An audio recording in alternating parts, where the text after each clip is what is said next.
Welcome to Hedge Fund Tips with Tom Hayes. I'm Tom Hayes, and this is your 187th VideoCast, 177th podcast for the week ending May 18th, 2023. We're going to get right down to it.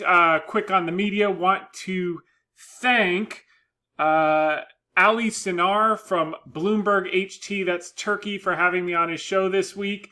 You can hear me speak Turkish in a female voice if you so desire. We're not going to play that one this week. Also want to thank Jack Denton for putting me in his article on Barron's regarding Alibaba today. We've got a lot to talk about with Alibaba. We'll just go through this real quick. So the key today was that they're going to IPO the cloud business, which we'll get into. That's a big deal. The CEO said, quote, "We're taking concrete steps towards unlocking values from our businesses, bid to unlock shareholder value by splitting into 6 units, etc." We know that. And then I said, quote, "This is a huge value unlock for shareholders," said Thomas Hayes, chairman of Great Hill, which owns a stake in Alibaba. "In a few years, this spin will be more valuable than the entire market cap today." And I certainly believe that. If you look at the cloud business going to grow to about 30 billion, if the overall industry grows to 90 billion, they've got 36 share, which is 32 billion. And then if you look at how AWS grew from 2016 to 2021, and their operating margins expanded from nothing to about 29%, that's about $10 billion of operating income. And to put that in perspective, that would be about 60% more operating income than the whole company had in 2021 when the stock was trading at $319. So euphoria has become despondency, but we're going to talk about some of the pieces and some of the good parts of the earnings report today and some of the bad parts of the earnings report today and how that all gets worked out. And I think that was that with Jack Denton, but it was awesome to be in Barron's because that's my favorite paper, and also got a chance to be in Market Watch with Barbara Kohlmeier. Thank you so much for putting me in. And she really featured me. We did a telephone interview. I want to thank her. This was the top article above the fold for half of the day today, which is pretty impressive with such a big site like Market Watch and the amount of traffic they get. And Barbara always does articles that get a lot of clicks. So she's talking about Michael Burry, by the way, doubled his positioning in Alibaba this quarter. So it's now about 10 million out of 120 million that he's reporting. And he also tripled in JD. So he's got about $20 million out of the 120 million AUM that he reported in Chinese stocks. So that's a big deal. So a couple quotes here. I said, among those, here we go. Among those not ready to give up on China is Thomas Hayes, chairman of hedge fund Great Hill Capital. He has owned Alibaba for over a year and says right now is, quote, "an opportunity to buy and an opportunity to hold. I think we're in the final stages of the shakeout that's been going on for the last year. There's not a business globally of its scale," said Hayes of Alibaba in a telephone interview with Market Watch. "And that's as shares are also trading at a deep discount to intrinsic value.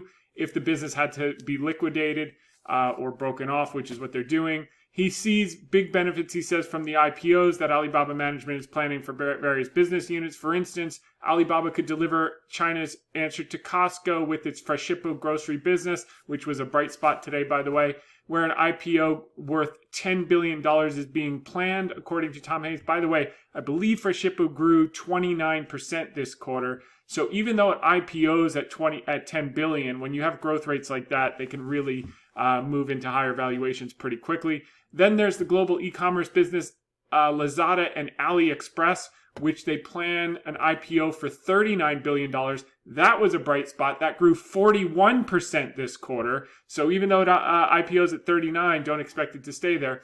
And all of that is before touching on the potential of Alibaba's cloud unit, which Hayes is most excited about. He said, he referred to a report by global management consultant McKinsey that has predicted China cloud business will triple by 2025, basically from 32 billion to 90 billion.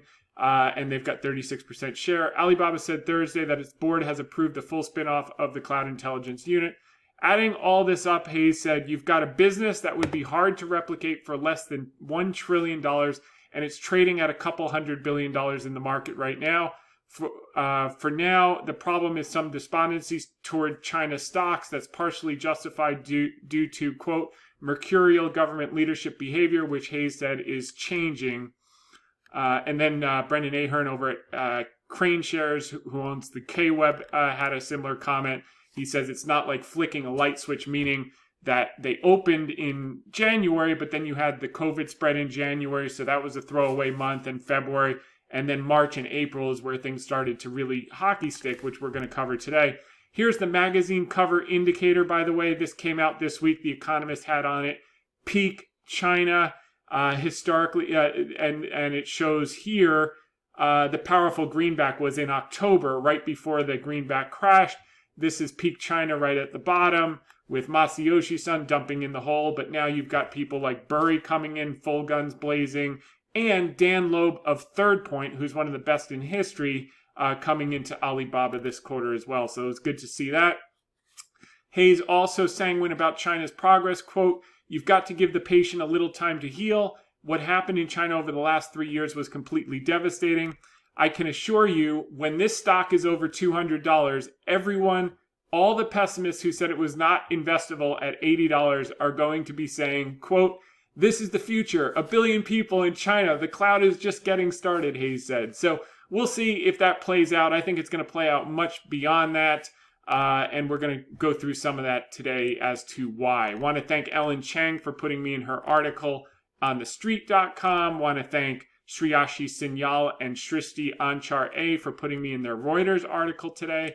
Want to thank, want to thank Samritha Aruna Salam for including me in her Reuters article. And finally, want to thank Herb Lash for including me in his article on Friday.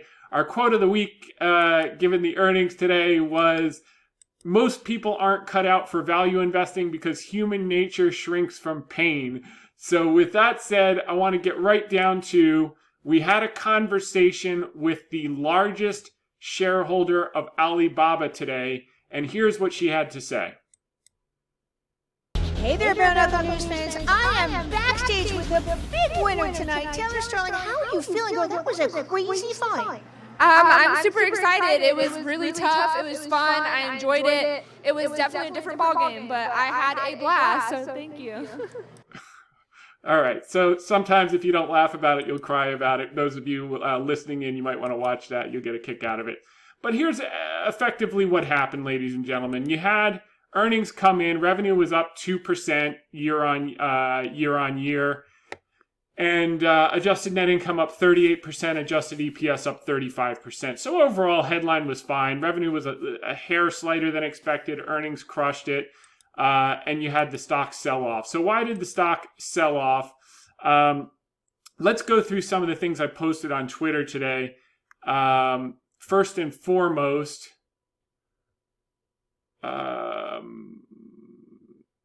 okay, I said, imagine owning Amazon AWS cloud business on a standalone basis in 2016 before its growth run. Remember, they're going to they're doing a tax-free spin of AWS. So that will be a standalone ticker to shareholders. That's what's happening with Baba Ali Cloud with this announcement. So let's take a look here. Okay. Our board has approved a full spin-off of the Cloud Intelligence Unit via stock dividend distribution to shareholders with intention for it to become an independent, publicly listed company. So here's basically where Ali Cloud is today. In 2016, AWS was doing $12 billion of revenue. Ali Cloud is just a hair below that, with very low operating margins. And as the top line grew, by the time it grew to $30 plus billion, which is where we expect it to be by 2025 if McKinsey is right, the operating margin was at 29%. So that's where you get to scale, because the fixed costs are relatively static, and the it all flows to the bottom line. So as a public company, they're going to be focused on profits. They're not going to be dragged down by the money-losing divisions like entertainment and garbage like that, which makes no difference. And that's where we're going to get a monster value unlock. So just think of it in terms of $10 billion value unlock operating income. In 2021, the whole business had $16 billion and it traded at 319. If we get back to that level of multiple expansion, and we will once the euphoria comes back following despondency, it always does, whether it's 12 months, 24 months, it doesn't matter. The key is we all want it to happen faster. It happens when it happens. But when it happens all at once. I've been to this movie before. At that multiple, you'd be looking at, basically $200 a share in AliCloud alone. So that is monstrous when you think about it. And that's what they decided to do today as far as the value unlock. Now, I also want to go through the cash flow because Alibaba generated $4.7 billion of free cash flow this quarter versus a loss of $2.4 billion of free cash in the same period last year. So for this year, Alibaba generated $25 billion of free cash flow in the last 12 months versus $15.6 billion the year before. That is huge, a 60% pop, give or take, on free cash flow. Basically, they generated enough cash to buy in 10% of the company at these prices, and their cash flow generation is growing. We think it's going to be $30 billion over the next $30 billion a year within a couple of years, up from 25. So a lot of good things are happening there. It's not reflected. This reminds me of Cisco. Last night it reported, the market knee-jerked before the conference call. It sold off 4 or 5%. It was down this morning, and now I think it's positive on the day. Alibaba will have the conference call tonight at 7:30 p.m. Probably tomorrow you'll get a little bit of relief in the stock. But, it's funny. Someone said to me, well, why is the stock down? And I showed the Cisco as an example, but I also said, hold on, I have to get my magnifying glass to just see where it's down exactly, because it's doing exactly what it did. You had euphoria in 2014, then it crashed down, and it took about a year and a half or so to find its sea legs, and then it started to work its way up. Then you had a shakeout, and then you had the parabolic move. Same exact thing here in 2018. It crashed down. It took about a year and a half to find its sea legs, and then it had its parabolic move. And this is exactly what we're doing right now. It crashed down. It's taken about a year and a half, and now it's starting to find its sea legs, and we're going to have a parabolic move. There's no question in my mind based on the value. And especially as I went through today, unit by unit, going through the sum of the parts, it's just mind-boggling. So there's the free cash flow you can see right there. And then the next thing is, so you can see, is this was 2022 where they lost $2.4 billion of cash and generated 15.5 on the year. And then 2003, ending this first quarter, they generated 4.7 in the quarter, 25 billion in the year. And this is a business that generates $25 billion of cash, and people are selling it like it's a pot stock. It's unbelievable. But that's what creates the opportunity. Baba finished the quarter with $87 billion of cash, or enough to repeat, to buy in 37% of the shares outstanding if they choose to. Let me repeat that. They finished the quarter with $87 billion of cash, which is enough to buy in 37% of the shares outstanding at this price. So considering they generated $25 billion of free cash last year and will likely exceed that materially this year, they have a lot of options to unlock value for shareholders moving forward. And you can see it right here, $87 billion of cash, which is just awesome. So moving right along, we had, what did they do with that? Did they buy 37% of the company when the stock was at $80 a few weeks ago? No. They bought $1.9 billion of stock this quarter, or 40% of the free cash flow that they generated in the quarter. Very conservative. On that basis, we should see about $12 billion of buybacks in the coming year, which is about 5% of the company. Daniel Zhang needs to go bigger with that $87 billion cash on the balance sheet, and more on the way. So they bought 25 million ADSs, which is about 1.9 billion under the existing share repurchase program. They still have 1.94 billion remaining under the current authorization, which goes through March of 2025. So over the next 2 years, they can buy another 19.4, but more likely than not, if they continue to buy at 40% of free cash flow, they'll use up 12 of that this year plus, and then they'll extend the authorization or increase the authorization, and they should do it aggressively. Someone asked, why don't they just do it all right now? They should do it all right now. There's no question about it.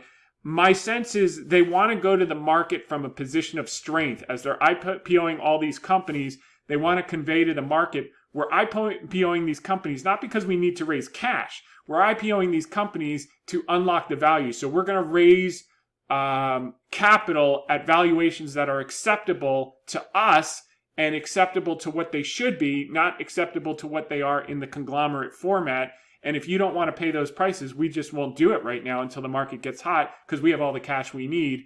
And that's a smart move to come from a position of strength.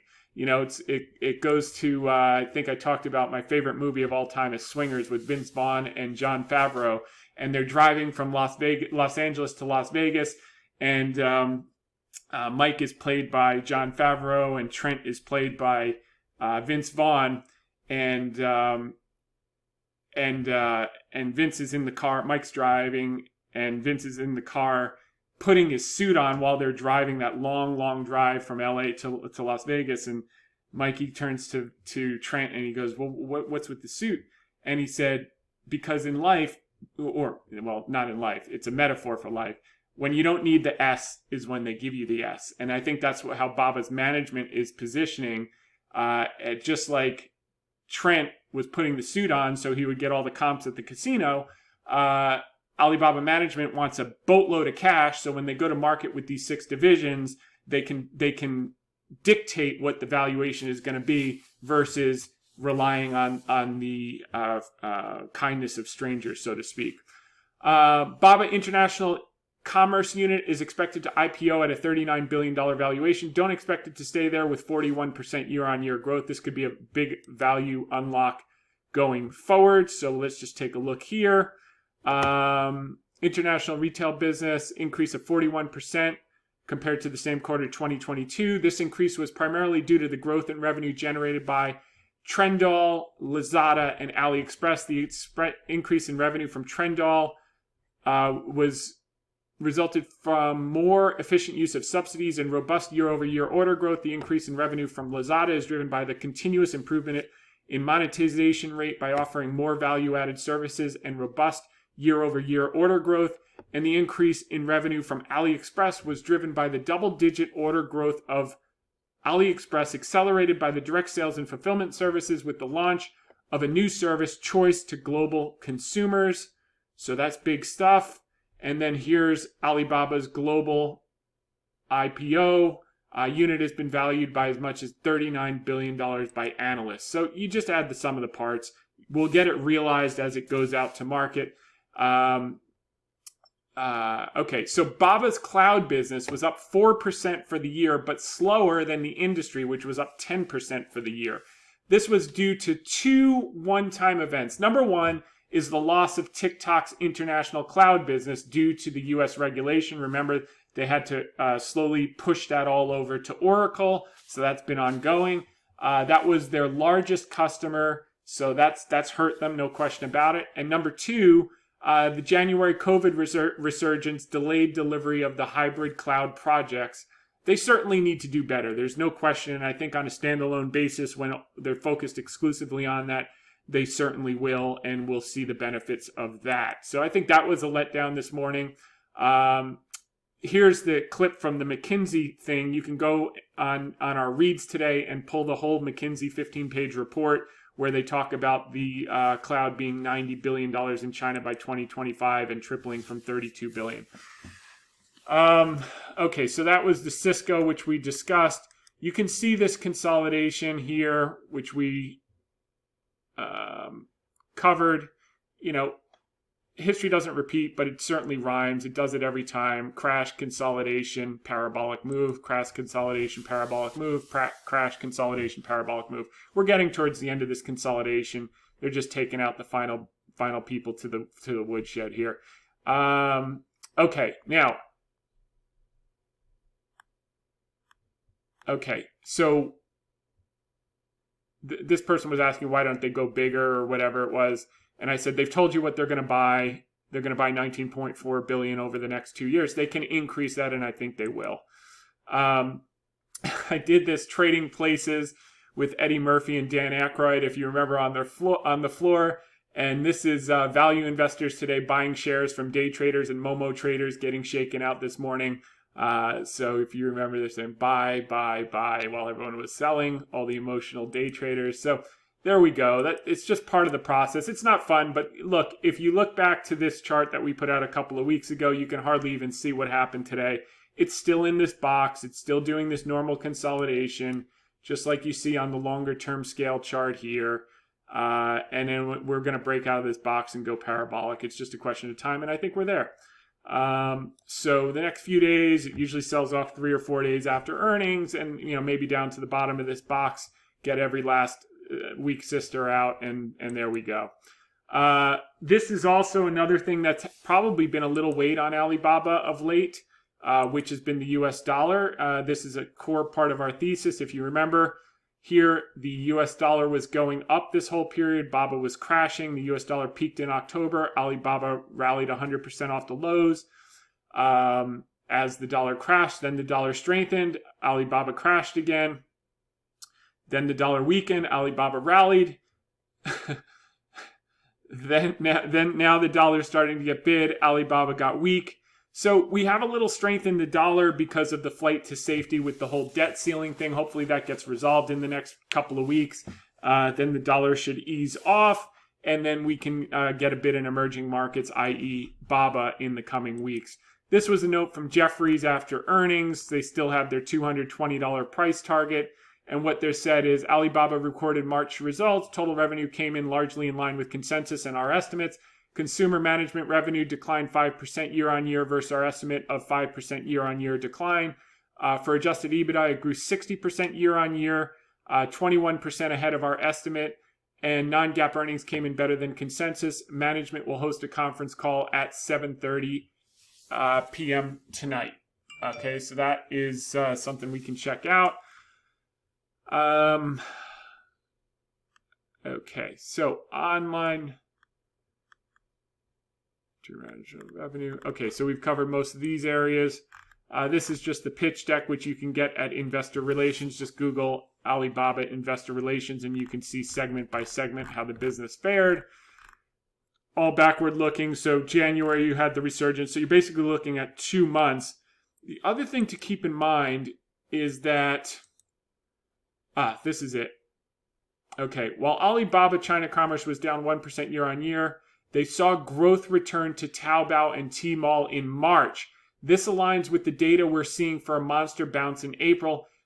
Takes the patient a few minutes to find his sea legs after a heart attack, but she's coming back.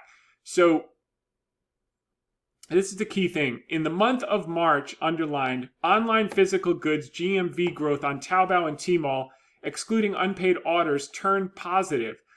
Driven by strong growth of fashion and accessories and healthcare categories. If you remember, 2 weeks ago, we talked about how we expected really good things from Taobao and Tmall because they were concentrated on apparel and makeup. Well, they did see that, but it only started in March due to the January problem, and I guess February people took a little time. But here is from Morgan Stanley, by category, China's monthly retail sales growth. And you can see it only starts to hockey stick in March and April. So we're going to see this in the coming quarter's results. But as you can see relative to last year, this is completely off the charts. And everyone was negative this week because retail sales came in only 18.4% year on year for the country versus 21% expected. But you had 1 month completely off, 1 month to, the patients walking around the hallway with the stick on wheels to make sure they don't collapse, after they just had a heart attack. Now the patient's starting to walk outside. Before long, the patient's going to be jogging on the track. And within a couple of months, the patient's going to be doing marathons again. So just hang tight. It is what it is. We'd like it to be 2 months faster. It's 2 months slower. That's life. It's, and in the scheme of things, this, you just need to zoom out sometimes. I mean, this thing was 2 years. It did nothing. Okay. Little over 2 years, it did nothing. And then it was a 3-bagger, basically. So here we've basically been 1.5 years. We've condensed it. And I think we're going to start to really see. We've just got to get through the top of this. And once we get through the top of this box, we're going to just start to move, just like we did these times, straight up. But it takes time, and these things have to work through. The key is the once-in-a-100-year aberration is behind us. So that's good news. Covered the dollar, covered Jeffries, covered that. All right, we covered Loeb entering the stock and Burry while Massey is chasing more WeWorks. Thinks that's a better idea. But opinion follows trend. Consensus is starting to change. Here's JP Morgan, who, that was a firm at $60 that said it was uninvestable. Then it doubled and they got excited. Now it's been going sideways. But the key is they're starting to position for a big move in China. So listen to Gabriela Santos. She makes a really good case here this week on Closing Bell. Where we are excited about equities, where perhaps it's not a slow grind kind of story. And actually maybe do the parallel with 2003, 2007, which is outside the U.S. And that's one area that we see garnering a lot of inflows, but starting from an extremely low base, where the average investors overweight the U.S. by 10 percentage points. Now, we've already started to see this play out in spades in Europe, which has outperformed 20 percentage points since October. But can we make the argument for what can kind of repeat that performance going forward? And we would argue it's China and emerging markets. And ultimately, I think this big positive shock of China's reopening and its pendulum shift towards the pro-growth side, it's been expressed so far indirectly through Europe and European luxury, not quite yet in China and through emerging markets, which is actually a bit down year to date, surprisingly. And we think if we get a turnaround in Chinese confidence, if we see some better second quarter data out of China, we'll get that tomorrow. EM can be that next leg that shoots higher, just like Europe did over the last 7 months. I feel like All right, so that's that. Now moving right along. Here were the value investors buying Alibaba.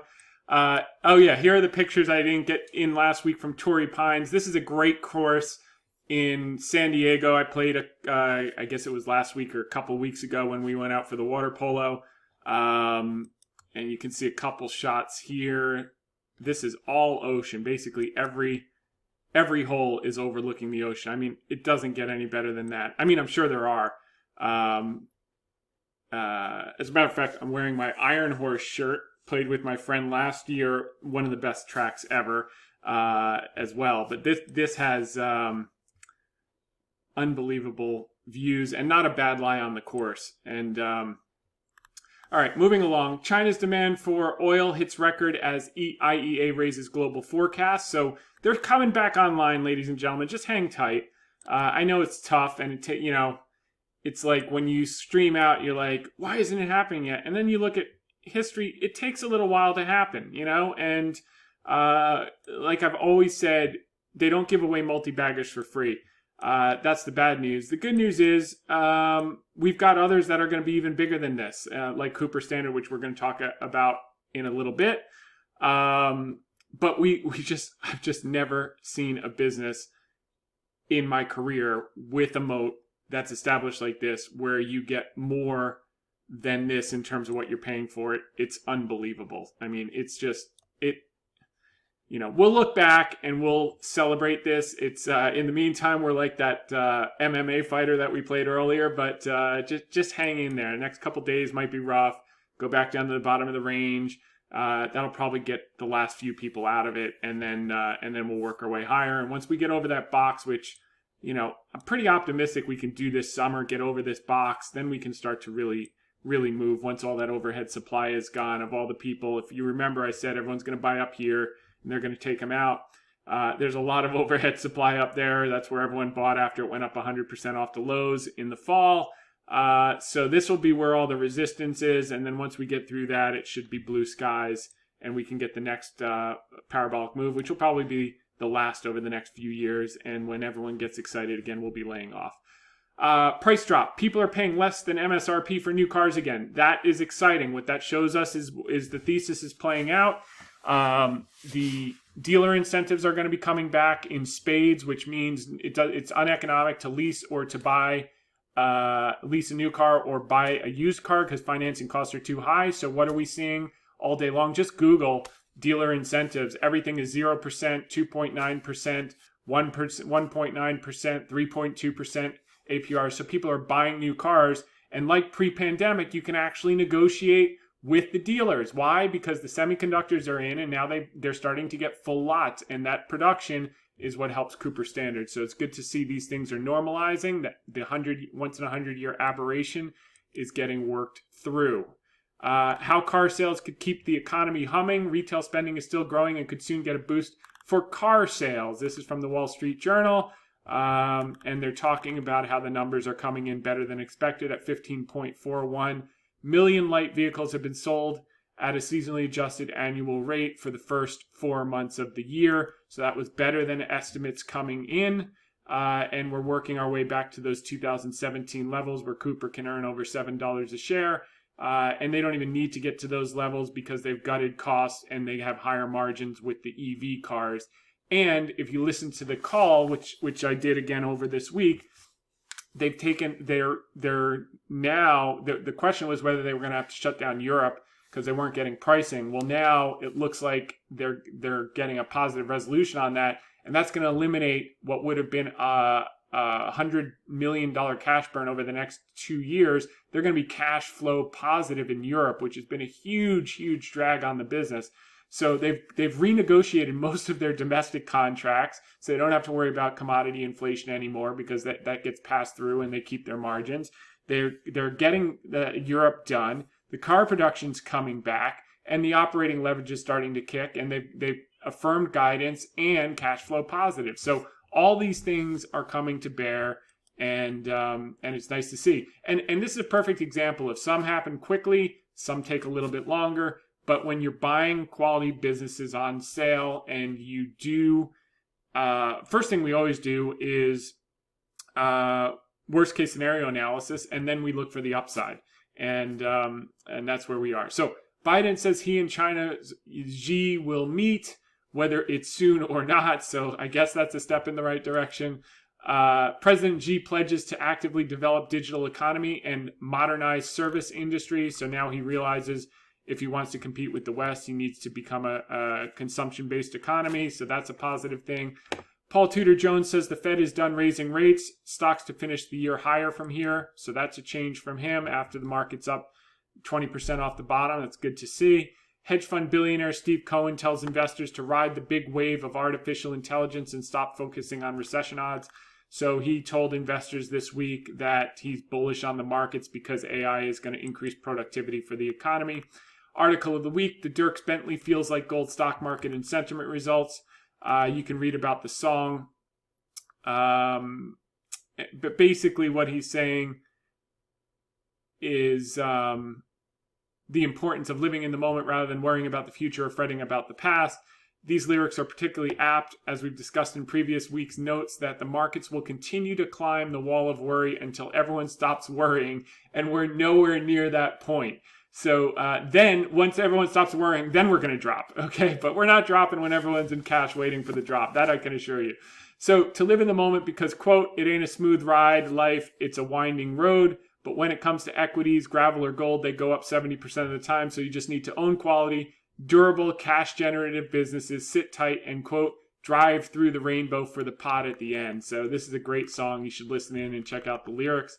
On Tuesday, I put out a summary of the Bank of America Global Fund Manager Survey for May. Thanks to my buddy Adam for sending me over incredible research on a regular basis, as well as my friend Rick, who sent me over a couple of the notes that we've already covered. Really appreciate that. And my buddy Zach, by the way, who consistently sends great research. So here were the key points that suggest continued upside for the markets in coming months. Number one, by the time the recession concerns have started rolling over, the bottom in equity markets as well in the rearview mirror. We saw that in November is where the recession concerns peaked. The bottom was already in. April of 2020, the bottom was already in March, and then finally March 2009 was already the low. The bottom in pessimism is in and resembles a mini check back in Q1. Resembles the mini check back in Q1 of 2009 and 2016 when the market had already bottomed. So this is growth expectations plus it's a measure, their internal measure of pessimism. So you can see here it bottoms and then it checks back. Same thing here. It bottoms in 16 and checks back. Same thing in 2009, the check back, and that's the low. So also 3, managers of the most overweight bonds relative to stocks since the great financial crisis lows in March 2009. Well, it was a bad time to be out of equities. That was a generational opportunity to be in. And you're seeing here another generational opportunity created in our view.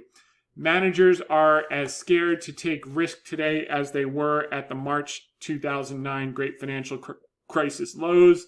So you can see another check back type of situation after that March bottom. And that's when you want to be a buyer, not a seller. When there's blood in the streets, even when it's your own from time to time. Other indications, the B of A bull and bear indicator is coming off the lows. Selling in REITs should be nearing an end. No one can believe that because the headlines are just nonstop. Real estate is going to collapse.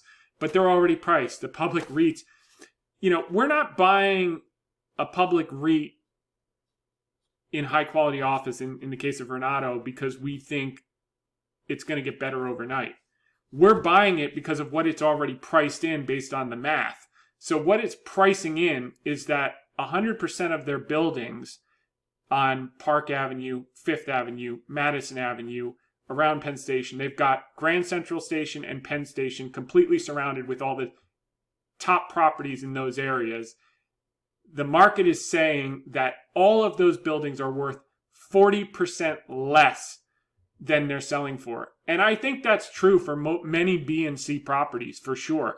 I don't think it's true for A properties. As a matter of fact, you're seeing their rents are going up because what's going to happen is if there's less demand for office space, all the employers are going to take less space in the better buildings to get people back to work, assuming they stay with these loose policies. But if you heard Elon Musk talking about how it's morally wrong to work from home this week, I think you're going to see more and more people go back to work. And if you see anecdotally, the layoffs are all coming with the work from home people, et cetera, et cetera, et cetera. So, but all I need to look at is this washout. I mean, people can't sell these things fast enough. And what's going to happen as soon as this debt ceiling nonsense is over and the Fed is paused is bonds are going to get bid and REITs trade with bonds. And that's all it is an interest rate play. And all of a sudden, these things are off to the races and no one knows what happened until they reach new highs. And then they're like, what happened? And then they all want REITs and et cetera, et cetera. And they're all saying, oh, this is 2009 again. You got to buy real estate. You got to buy real estate after they've already doubled. And that's when will be sold to you. So like Eddie Murphy and Dan Aykroyd in Trading Places. So here, retail investors remain the most underweight real estate since 2009. So what should you have been doing in 2009? You should have been buying real estate, not selling it. Same type of story. As we've repeatedly said, the last shall be first. By the way, when I say generational buy opportunity in equities, I'm not talking about buying the S&P. I'm talking about individual companies that are high quality, that have been washed out, the type of businesses we talk about on this call. When we were talking about tech in the fall, when you couldn't give away tech, and those have been the ones to absolutely rip, the Amazons, the Googles, etc., the Intels, the semiconductors, all the stuff you couldn't give away has led the year. Now we're looking for what's next. So you've got China, you've got REITs, you got emerging markets as the dollar weakens, you got REITs as the bonds get bid. But as we've repeatedly said, the last shall be first. Expect REITs, which was the worst performer last year, to work its way back up to the top in the next 12 to 24 months as the Fed has finished hiking.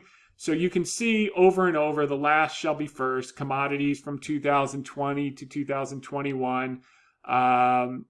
Emerging markets from 2018 was in the dump.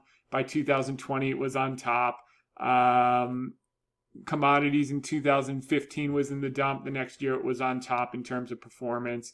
Then you've got emerging markets was in the dump in 2011. It made it close to the top in 2012.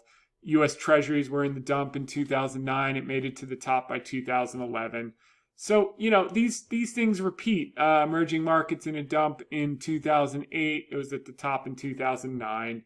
Was in the dump in 2000. It was at the top by 2000, the next couple of years. So these things repeat over and over. S&P in 2002, and then it took off. So over and over, these things repeat. But markets don't top when everyone's in cash, and they're in record cash, $5.3 trillion as of April. That's all you need to know. Markets don't crash when people are in cash. Markets top when everyone's overweight stocks on margin. And as you can see here, we're nowhere close to that point. As a matter of fact, we've had one of the biggest drawdowns of margin in the last 30 years in the last 6 to 12 months. So people are not over levered. They're in cash. And that's usually when you get bottoms, not tops.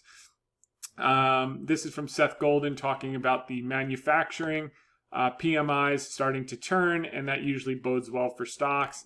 Also, the percentage of companies with positive 3-month percent changes in forward earnings. So those are starting to recover. And then moving on to Cooper Standard, we've covered some of this. While the stock's up almost 100% since our initial purchases in May, there's a lot more room to run. And as we said last week, when it got down to $10, we were adding for accounts that had space. We own a good percentage of the company now, so we're pretty excited about that. And the pandemic aberration is over. And if you look at it, you've got 17 million, a little over 17 million shares outstanding. So at its peak, it was about, $2.2 billion company. So when you do the math, even on a few percent, it's a lot of money as this thing starts to work out. And we're excited about it. So the pandemic aberration is over. In 2017, the global lightweight vehicle production was 97 million. Cooper Standard earned over $7 a share and traded at $140 or 20 times. Remember, when despondency turns back to euphoria, you get multiple expansion according to the S&P below. We won't hit 97 million, but we don't have to. North America is already tracking higher than this estimate for 2023. At 90 million, the company can earn over $7 a share again because costs have been gutted and margins are higher on EVs, which is becoming an increasing share of their mix. Haircut it, and we're out between $60 to $120 a share blended. Some will be lower, some will be higher than that range. This is opinion, not advice. See the terms. So you can see this happens. It happened in the 2001 recession. That's when Charlie Munger put $10 million into Tenneco. And he turned that 10 million into 80 million.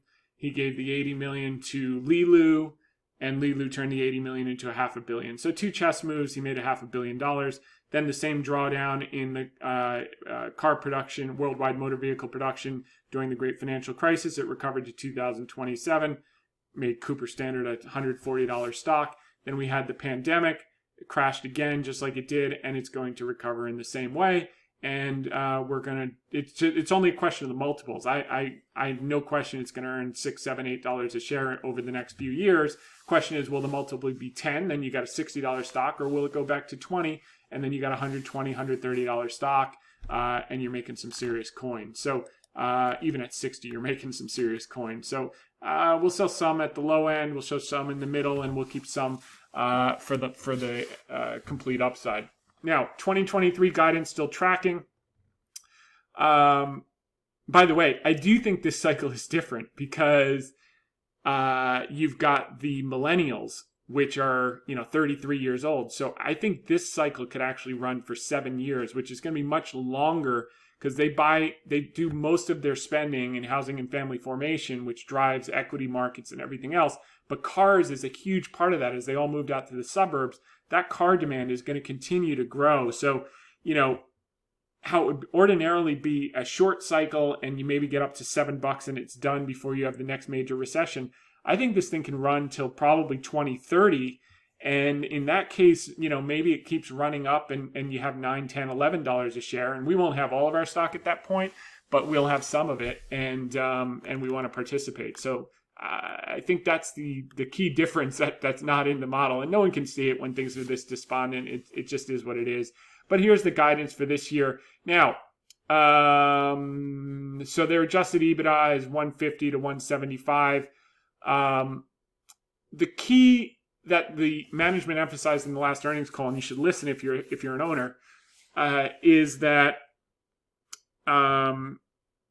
they continue to emphasize, which was the reason I got into the company to start with, double-digit return on invested capital and double-digit EBITDA margins, which is what they did in 2017. They did better than that, and they're working back towards that. So if you consider they'll do $4 billion and change on 90 million cars, then you're looking at 400 million plus 450 in adjusted EBITDA, and you get to $7-8 a share in net income. So anyway, that's exciting. Here's their liquidity. They've got $254 million between cash and the ABL facility. They went cash flow positive this quarter, which was good to see. They expect improved results in the remaining quarters, which is exciting to see. Their estimates are already getting beat in terms of global production. These guys, their ability to operate is spectacular. I really give management credit. What we're betting on is not whether they can deliver, because they can deliver.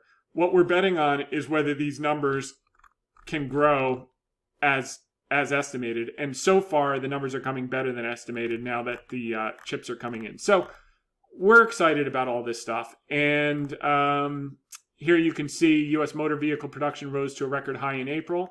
Very exciting to see. Light vehicles, we saw that from the Wall Street Journal.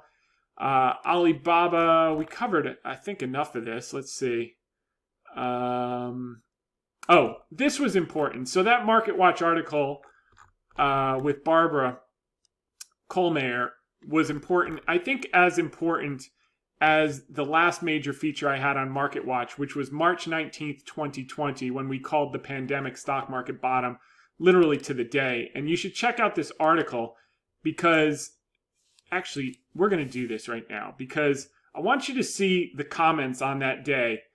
It said, market action a century ago suggests the worst could be over for stocks, if not for the coronavirus pandemic. The stock market today is looking a lot like it did a century ago, said Great Hill's Thomas Hayes' interpretation of trend lines on point. The bottom could be approaching. Okay, you can see here, this was March 19th, 2020, when the market bottomed. May have been one day later, but anyway, what was going on in 1917? The Spanish flu was just starting to bubble up. Deadliest month of the pandemic, October 2018. And you can see from this chart, the Dow Jones Industrial had already begun to heal. So I showed here how the Dow peak to trough collapsed 33% in 1917, and we were already down 32 and change. I said, quote, so while the worst was ahead in terms of the Spanish flu in December 1917, the worst was done for the stock market after the 33% drop, Hayes wrote. The difference now is that we have better medicine methods and experience to mitigate the outcome. This is just like commercial real estate. I think commercial real estate is going to get worse, but I think the worst is over for the stock because it's pricing in the worst case scenario already. And that was the case that I was making on March 19th, 2020. The market's already discounted a lot of pain based on its current drop. We believe that's true for Alibaba as well. It will be just as quick to discount a recovery once the initial shock resolves.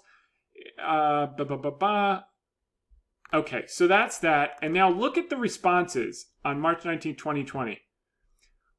And this is exactly what I get with Baba and all this stuff. So they come up with all these reasons. Well, this is how it's different this time. This is how everything's different. No, it's not going to work this time. Okay, well, quote, March 19, 2020 from Matthew Dodson.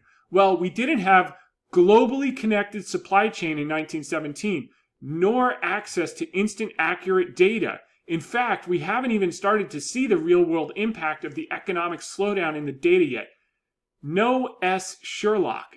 That's not what my case was. My case wasn't that the economy was going to get better overnight. I knew it was going to get worse. My case was that it was already discounted in a 33% drop in the Dow in a matter of weeks. And that's what we're trying to lay out in terms of Alibaba, in terms of Cooper Standard, etc. So, what else does he say? Economics, shipping. I suspect we have a ways to go before the bottom. Okay, good luck. That was the bottom. Phil Ruix, March 19th, 2020. I'm not sure I'm comfortable comparing present market conditions with a time when most people fueled their transportation with hay and grain. Haha, very funny. You were wrong. Next, Ken Play, March 19th, 2020. Did the Spanish flu dominate the headlines in 1917? If so, then I would agree the stock dive could be a good preview. There was a great war going on in 1917 and ending in 1918. That was likely the biggest story and the biggest economic impact then. In my opinion, it's difficult to separate out the flu epidemic on the market during the recovery. Not one positive comment like, oh, that's interesting comparison. Let's see how it plays out. Everyone was convinced we were going lower. Here's a guy. Bernanke and Yellen are the ones directly responsible for today's disasters. Yeah, they caused COVID, I'm sure. Disaster 1, blah, blah, blah. All right, next. Oh, then this guy blames Trump for it. Okay. Luke Peterson.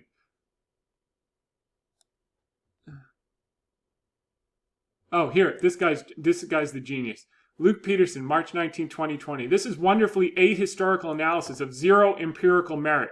Setting aside that the time scale is dramatically different for the market effects of the two events, this does not account for the following differences between 1917 and 2020. Number one, the increase in urbanization and population density.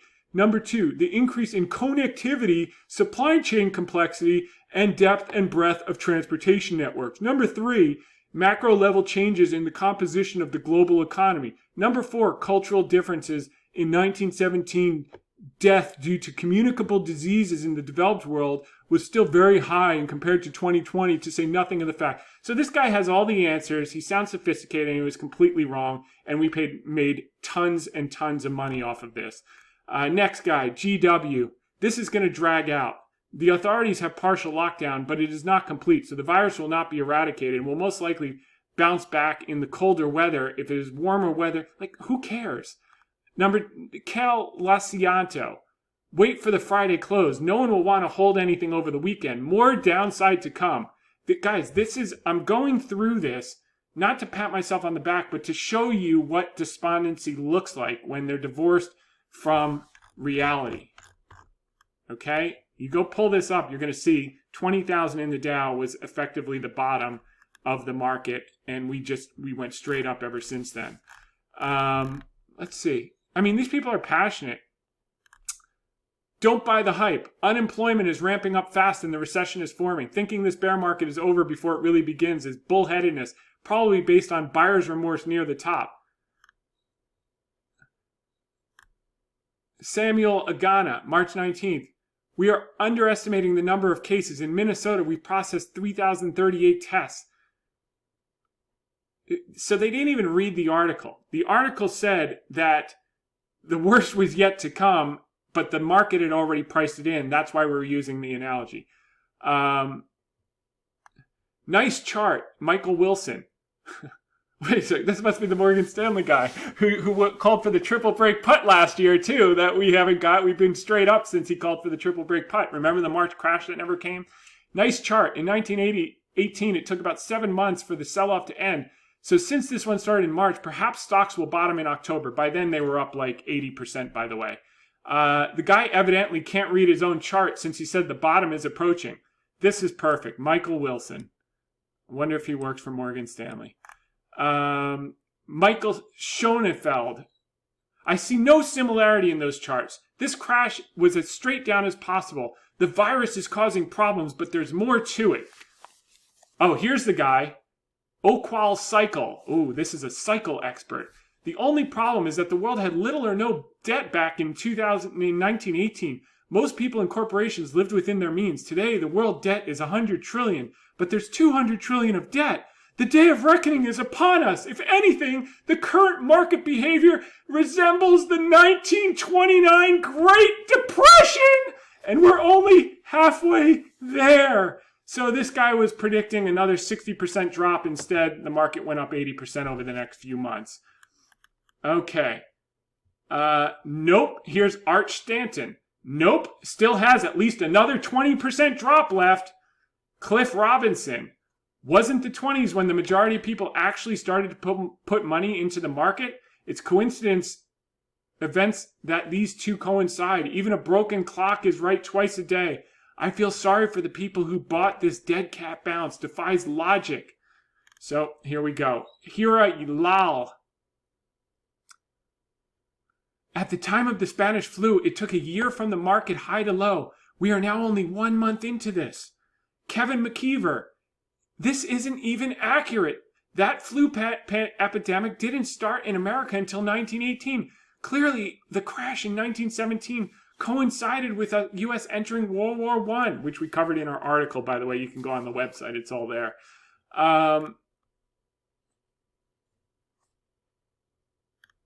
Next.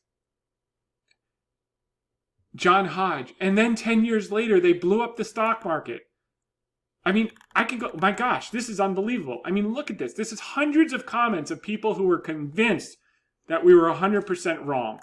And it just goes to show you, this is how, it's funny, I was talking to a friend today. I'm going to say something that is going to be hard for a lot of people to hear. But this is why the rich get richer. And it's never going to change, because human nature is never going to change. And it's part of the reason I have such a high limit on client accounts that they have to start at $5 million. And the reason is very simple. If a guy comes with $2 million and puts $1 million to invest, and that account goes down to $850,000 before it becomes $3 million, that guy loses sleep at $850,000 and he sells out of his account at the low and he's toast. Whereas the guy with $5 million, if the account goes down to 4.3 million before it goes to 10 million, they don't even blink, because every single one of those people that has that level of wealth, because to give 5 million to one guy to invest, you're probably worth 30 to 50 plus, in many cases a few hundred million. They know how this stuff works. You buy high quality businesses or assets or real estate, however they made their wealth, when they're on sale, and then you sit till everyone wants them and you lay it off. It's how money's been made for forever, since money's been given. Whether you're talking about Rothschild, buy when there's blood in the streets, it's the same exact thing. But to think you're going to pick the exact last tick. I mean, this was part skill on March 19, 2020, but part luck. It could have been a few more days. But what I knew was a year out, it was going to be back. They'd have to intervene. They'd have to do it. I've seen the movie before. And you have to keep that in mind. And the only reason you would sell high quality assets at the exact wrong time is because you haven't done your work and you don't understand what you own. And that's why, so if you want to join the really wealthy, you need to behave the way that they behave, which is do your work, do the work, understand the assets you own. And when people are panicking like this, not on the basis of logic, but on the basis of emotion, know that that's where the opportunity is. When people are so convinced and everyone's on one side of the boat, that's where all the fortunes are made. And sometimes they're made overnight, like in 2020, and sometimes they take a year, and sometimes they take 4 or 5 years, like Range Resources to be a 6-bagger plus, and it's still going. Or in the case of Alibaba, so it takes 3 years instead of 1 year to become a triple. It's not a big deal. Or Cooper Standard will wind up being, probably a 10-bagger within 18 to 24 months. So that one worked out quicker. Pat on the back, who cares? That's number one. That's why you have more than one stock. If you're imprudent, you'd have 100% in one position and say, no, this has to be. You have to assume there in life and in investing, there are things that you don't know. So that's why you never put all your eggs in one basket. But when you do have the odds skewed, you bet big. And in our case, our max size in anything is always 20%. Sometimes it goes a little bit over, but that would be our max idea. Not because we don't think we should have 100% in it, just because that's prudent risk management. It's got to be big enough to make a lot of money when we're right. But small enough that if it's like something we don't know that we don't know, we can make it back with all the other positions and then some. So I'm just trying to communicate what I've learned from experience, what's made me successful. But when I went through this today, and the reason I brought this article back up was after Barbara called me to do the article yesterday. I was like, gosh, this feels exactly like it felt in 2020. People are so convinced that China is toast and never going to work and yada, yada, and all these reasons why. Here, John Locke. Gosh, I haven't even gone through this. MarketWatch just called the bottom. That means another giant sell-off tomorrow. All these guys with all the answers and no money, right? So, here we go. Fact check. This is unbelievable. You should just go read these. No, go read these. Not so about like, wow, that was a good call. It's nonsense. Read it so you understand what despondency looks like. If you understand behavioral finance and you understand sentiment, that's what's going to give you a real edge. If it was all about just the numbers and not understanding the process, you could just get an AI algorithm to comb through and find stocks trading at a low PE and low, free cash flow, free cash flow yield, and you could just mint money all night. It's not the way it works. You have to be in things when no one wants it, and you have to be right, and you have to be positioned in a way to manage the risk and in a way that you benefit from time arbitrage. So if you're wrong, you're still in the stock by the time it works, if it takes an extra 12 months or an extra 24 months. And then when it comes all at once. And you move from what we always talk about, which is this. You move right now with Alibaba. Okay, this is from 2 weeks ago. We put this chart. We are right here. We climbed the wall of worry from October to February, sucked everyone in, wiped them out into aversion, and we're right here in aversion on our way to somewhere between aversion and denial. And once we get over that overhead supply here at 120, it's going to be straight up to returning confidence and just straight up. It's not going to let anyone in. So we're working through this. It's exactly the same story. And during this period is when you get all these people with all the answers and no money. And most of these people are just people who got wiped out buying in at the wrong time and then, buying at the short-term tops, selling at the short-term bottoms, and just not sticking with it, just owning quality and sitting through it and knowing what you own. So, all right, moving on. Let's see if there's anything else in that article we need to cover. Okay. So Morgan Stanley agrees the cash on Baba has on hand, plus the free cash flow they generate over the next 3 to 4 years, is sufficient to buy back 100% of the shares outstanding. We may be the last shareholder standing with a business generating over $30 billion a year in free cash flow by that time, after all of the float is bought in. And wouldn't that be something? So that's that. You can read the Morgan Stanley. You can see that we're still in this box. And on a bigger scale, we're in this box. Just to put everything in perspective, we're somewhere between aversion and denial on this chart. We've gone through all the hard work. That's when everyone wants to quit at the five-yard line before the touchdown. Just hang tight. Biotech, we've covered all the valuation catalysts and fundamental catalysts for the biotech sector in previous articles. Ultimately, biotech is just a Fed trade like 2016 to 18. The sector crashed anticipating the tightening cycle.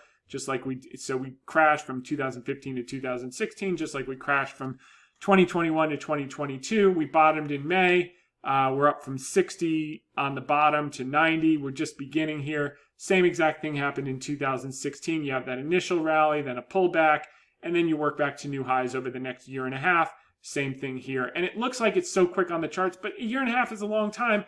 But that's what it takes to get triples. I mean, plus. Multi-baggers take time and they take hard work, and they're going to fake you out, and they're going to try to separate you from your stock every single step of the way. Know what you own and have the battle won before you enter it. Know where you're headed before you start.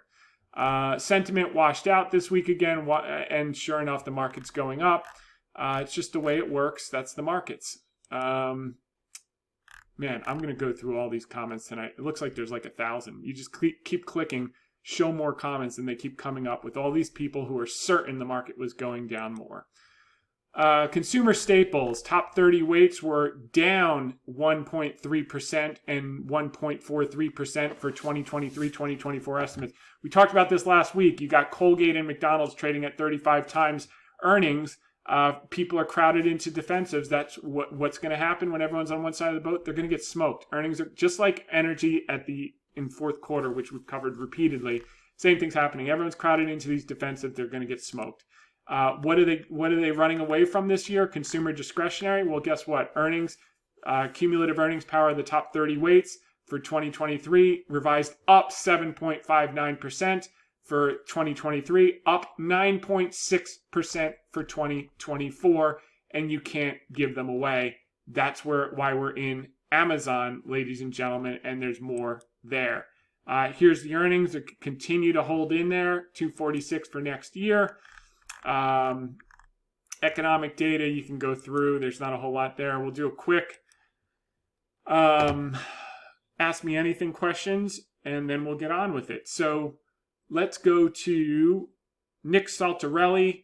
He runs a company called Midday Squares, which is functional chocolate. You guys should check that out. This kid's man is on the move. His business is growing, and he wants us to look at Domino's Pizza as a stock this week. And I thought that one was interesting because it's down quite a bit. So let's take a look here.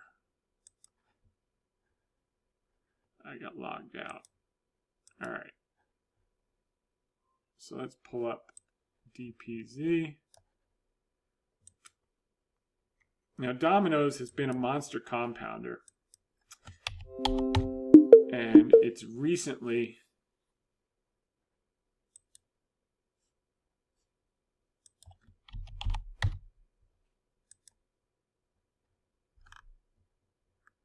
okay.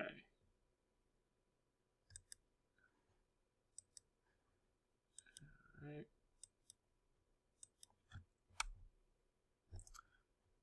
Okay, let's pull up the financials here.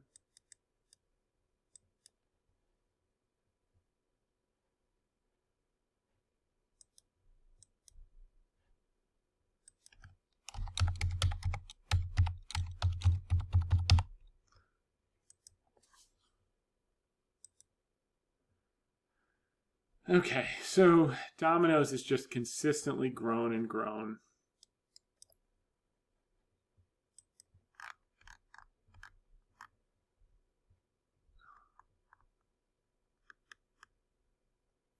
On top line, revenues, bottom line checked back a little bit.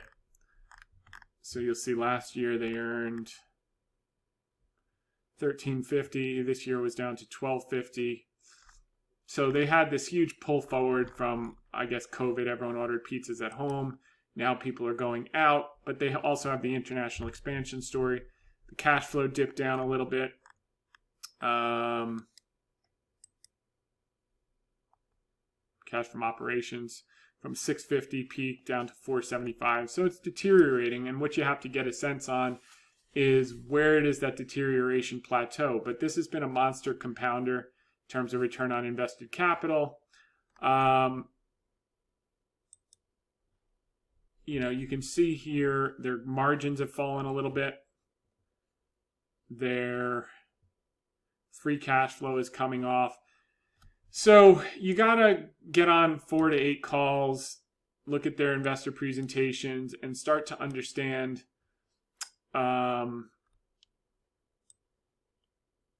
where and why the bottom's going to stop. Because when these growth stories break, it's tough to find the bottom. I mean, I think this one, you're probably going to be okay. I mean, it's down from, let me get this. I think it's down like 65%. And, maybe earnings and cash flow are off 15%. But you just have to make sure the deterioration trend is breaking. Maybe wait for a quarter or two up, let it get bid, and then on the first pullback, you buy it.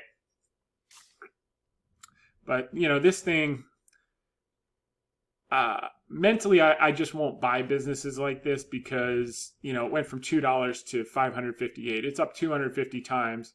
So it's pulled back 50%. I just, this is the type of thing I just missed. I mean, it would have to be, it would have to come in a lot more for me to get interested. If you can get comfortable with, find a quarter or two where the earnings and cash flow stop going down. And once you see that bottom is in, then, wait a little bit, let it rally, let it pull back and buy it on that first pullback. You're probably okay for the long term. But for me, someone already made it. This will be like in 3 or 4 years when we've got our last tranche, 15, 20% of the stock we own in Cooper and it's at $125. And people are like, wow, it's growing double-digit return on invested capital for the last 3 years. Look at the revenue growth from $2.6 billion to $4 billion in the last few years. Look at EBITDA. It was negative, and now it's $400 million. This thing's going to keep growing. That's when we're going to be saying sold to you. And I just feel like this is one of those cases. Maybe there's a geographic region of the world that they haven't penetrated yet, and there's a story there. I'd be open-minded, but for me, it's going to be a little harder work. I'd have to do a lot of research on that to get more interested. But the thinking is correct. Okay, let's see here. Next one is Max Lumens. Was wondering what you think about RITM Capital. It's a REIT that focuses on not only residential real estate, but also loan services and financial services. Been tracking for a year. I know it will not be you, too young. I think we covered this one, actually. Yeah, so if you know it will not be for me, then you've already answered your own question. But thank you for listening, and thank you for the question. Next is from Stephen Clark. I was wondering if you had an opinion on either Moderna or biotech. It seems most of the pharma companies have jumped a lot year to date, but the mRNA vaccine stocks are still depressed after the COVID peaks. I know you're investing in biotech. Would you take any individual positions given historically low prices for Moderna or biotech? I've looked at Moderna. I just won't buy. I'm a generalist. I won't buy individual biotech stocks because often their outcomes are just too binary for me to have an edge on. So I'm just going to pass on that. I'd buy individual pharmas because they have more steady state cash flows, but that stuff is not where I have an edge. So I'd rather just buy a basket when the whole sector is decimated due to a tightening cycle like we had last year, and it bottomed in May. So I'm going to skip on that. Next, I think there was one more. Yeah, hey Tom, thanks for the great content. My question is this is from Caleb Lusby. Looking into obesity drugs, Lilly has a good one coming. Novo Nordisk has a similar drug, but it's already been approved. Both have been on a big run. Obesity is a health concern. Much to gain. Am I too late? I think we've covered this before. Not for me. They've already, in my view, they could keep running. There's no question if you get more drug approval. But, I mean, this stock is up 20 times in the last 10 years. I don't want to pick up the last few pennies in front of a steamroller. I mean, this thing could keep going, but I've seen a lot of these drugs come out over the years, whether it was in the 90s when you had fentanyl and all that stuff. Oftentimes, they work for a while, and then 2 years later, someone gets some type of health problem because of it. It looks great. I hope it works for society. That's a good thing to be able to, use it and not have to work out and not have to eat well, it's Camelot. But, I've just found in life, if it seems too easy, then it probably is. They don't give away 10 baggers for free. They don't give away multi-baggers for free. They don't give away spet bodies and, without any consequence. You don't eat what you want and not exercise and look incredible by accident. But maybe this time is different. I'm open-minded, but I'm not going to gamble that I know better. This just goes into my too hard box. I can't predict if there are going to be side effects 2 years from now. I can't predict if insurance is going to cover it. So I just stay away. It's I'll leave that to people who do that type of thing. Belly Gifford does the growth stocks, and Kathy Wood tries to predict what's next. So I'll leave it to those people. But for now, that's it. I want to thank everyone for tuning in. This was a little more intense and probably a little longer than expected today, but we had a lot to go through, and I hope you found it helpful. We'll be back next week, same time, same place. In the meantime, make it a great one. Bye for now.